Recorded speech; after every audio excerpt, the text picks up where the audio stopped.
We're here at the 2019 SIMA Show in Grand Rapids, Michigan, just kind of doing a little tour of some of our new products. Right behind me, you can see one of our new products that's really popular here at the show so far, and that is the new Boss Snowrator.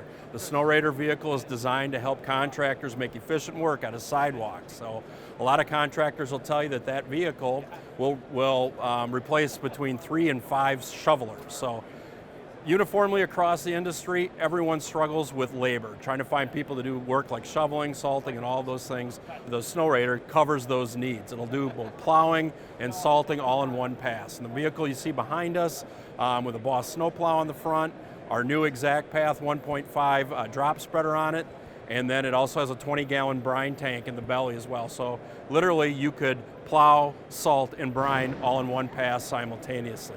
4-wheel drive, 0 turn radius turning like a skid steer, down pressure for spots that you need a little bit better scraping, and just extreme agility and productivity. That's the Boss Snowrator. You'll see it coming out into some of our Boss Snowrator dealers this summer. So looking forward to selling that. If you have any questions, come to bossplow.com for more information.